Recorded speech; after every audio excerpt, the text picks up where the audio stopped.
Currently in Forsaken, there are 4 supports. These survivors focus on helping the team by staying away from the killer. There are 4 currently in the game right now: Elliot, Builderman, Taff, and Discar. I'm going to rank them all from worst to best depending on a lot of factors, such as how much they help the team, how good they are at surviving by themselves, and how their abilities can affect the killer.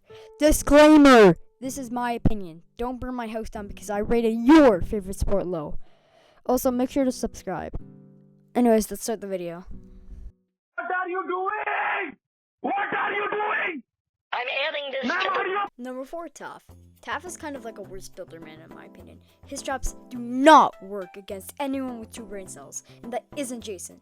Literally any ranged move ever just destroys his traps. Well, he is also, in my opinion, the worst at chases. You could argue Discar, but I think that the long windup of subspace kind of ruins his surviving chances, considering the killer could just M1 it.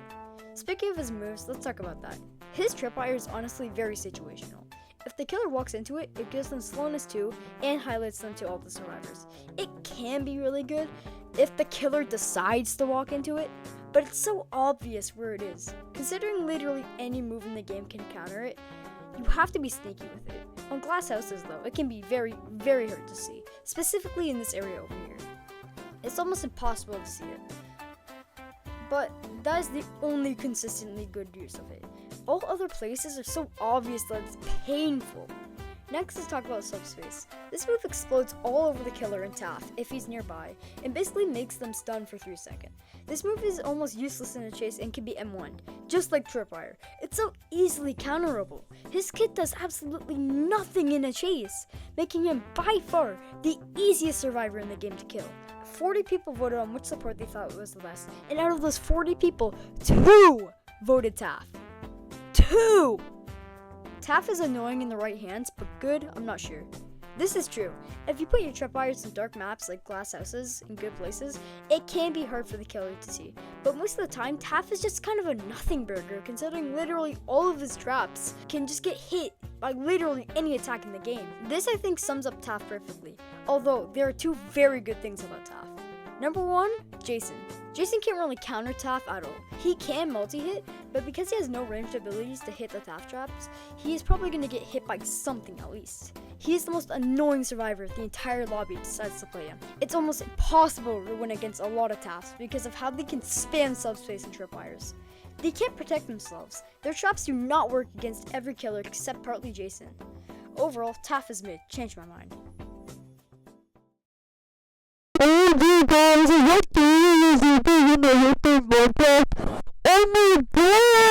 3, Builderman. Builderman is like an interesting, better version of Taff in my opinion. His turret is actually useful against killers good or bad, and can stall a chase for a good few seconds. His dispenser is just mid, but let's talk about his moves.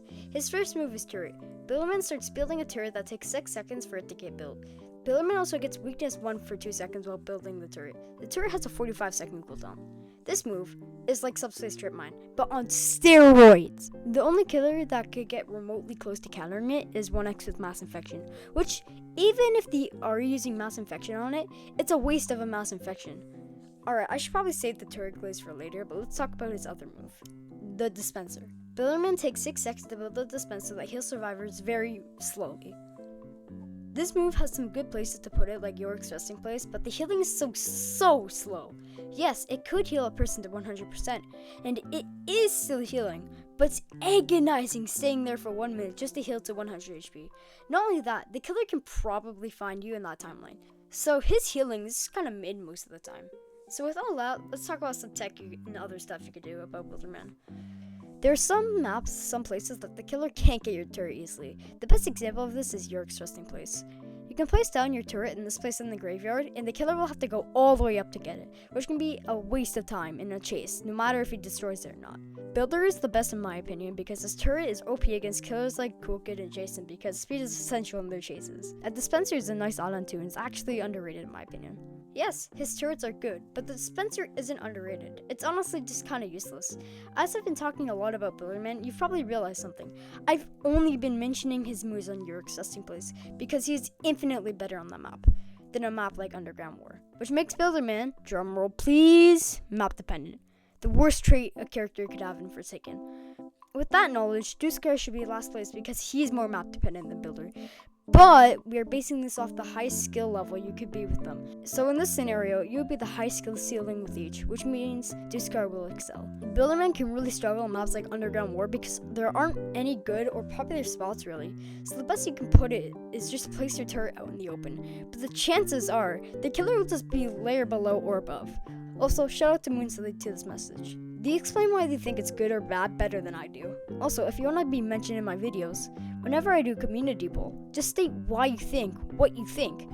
Or join my Discord server, which you totally should. Still note that Builderman is an incredible sport to use, it's just that the others are a bit better in my opinion. Driving in my car right after a beer. Hey, that bomb is shaped like a deer. DUI, how about you? Number 2, Duskar. Duskar is my personal favorite survivor, so I won't try to be biased.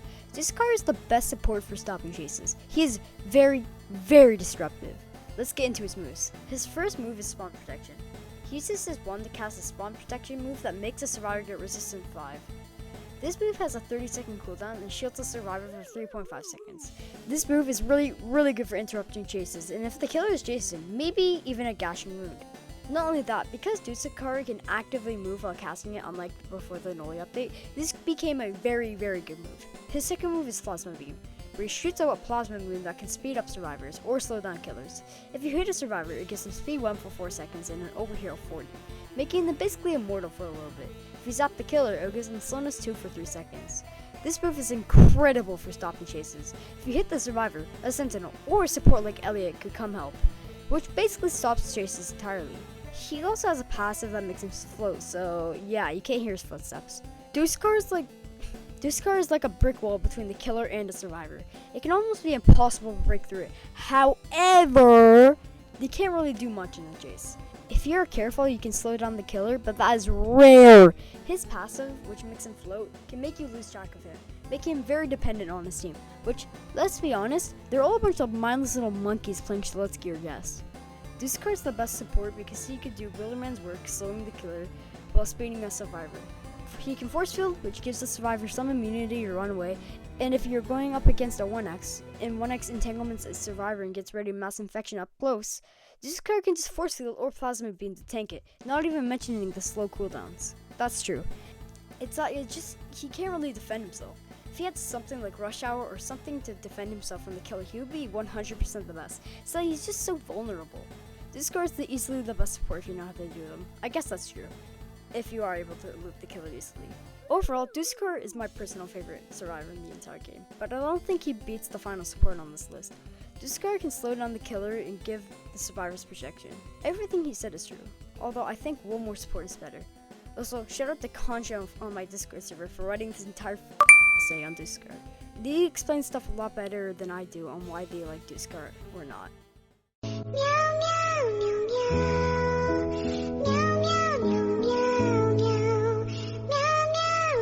And number 1, Elliot. I don't think any of us are surprised by this. He was an S tier and he always will be. Elliot has 2 moves. His first move is Pizza. He throws out a little pizza that a survivor can step on to gain 15 HP immediately and 20 HP over a couple of seconds. So he has 45 HP total. Having this heal ability basically makes the chase either just not happen or they will target you, which ties into his other move, Rush Hour. Elliot gains speed 3 for 3 seconds, which will give insane distance. However, it does have a charge and it requires you to throw pizza to someone and then pick it up. Again, it's stupid how easily this can be used and how you can get away so fast. If you don't slime out Elliot as your first survivor, then you can't win. 50% of people on my community post decided that Elliot was the best support. 50%! So I think almost everyone knows he's the best support in the game. However, he does have some flaws. He will almost always get targeted first. I guess this can go for all supports, but it's really, really bad with Elliot. So expect a killer going after literally no one else except you. His other main flaw is that the pizza cooldown is very long, so you're gonna have to be careful with how you throw it. Not only all that, he has 2 passives that are OP as hell. His first one is Order Up. Every generator objective that has been completed gives the healing 5 more %, capping up to 25%. What? If every single generator is completed, you get even more healing than before. His other passive is literally just X-Ray. Every single person damaged by the killer will be highlighted to Elliot. Not only that, not only can you find damaged survivors, you can stay away from the killer easily. I think Elliot's just so much better than everyone else that's in support. It's just overpowered. I have a question for you. Have you ever played with 2 Elliots in a match? Do you know how agonizing that is?